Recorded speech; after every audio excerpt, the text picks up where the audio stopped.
Welcome. In this session, we'll explore what we mean by a margin for a hyperplane. So, we mean a margin for a hyperplane is the signed distance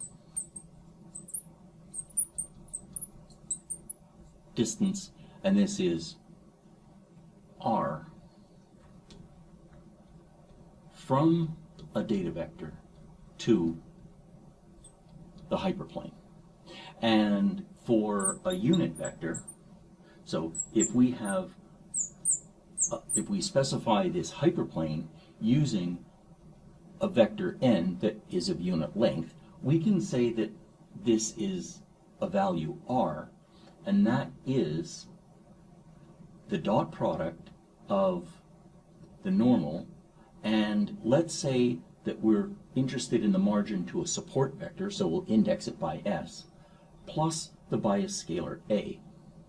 And that's equivalent to saying that r is, now we'll transpose this in anticipation of some future operations, we'll say that this is the support vector transpose times our normal vector plus our bias scalar.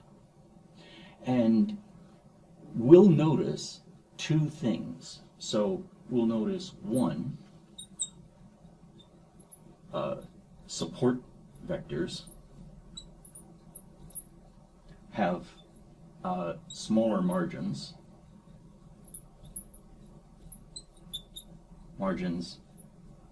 than non-support vectors. So that's one observation.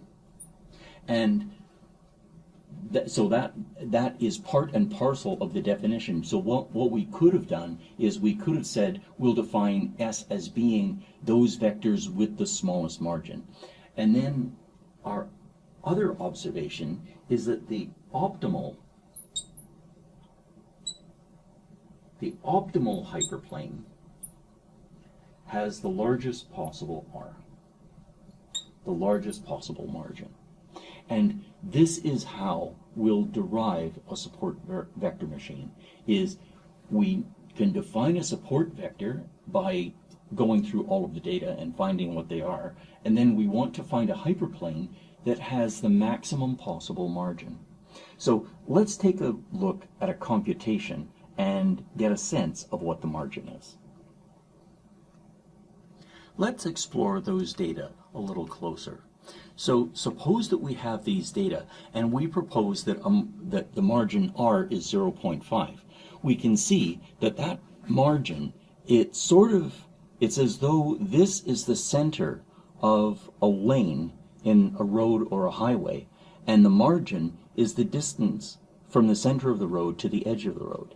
And what we want is, we want the largest possible margin. So in this case, the margin of 0.5 doesn't correctly describe the problem. We could actually have a larger margin, which is all the way over here. And when we have a margin of 1, that reaches all the way from the proposed hyperplane to the nearest support vector on the positive side and the nearest on the negative side. So this hyperplane has the maximum possible margin for this set of data. Now, this could be asymmetric. We noted earlier that in a previous session, we noted that there are two definitions of a support vector. One is the way that we used, which is we'll look at all the data, and MATLAB looks at the class +1 and class -1 separately.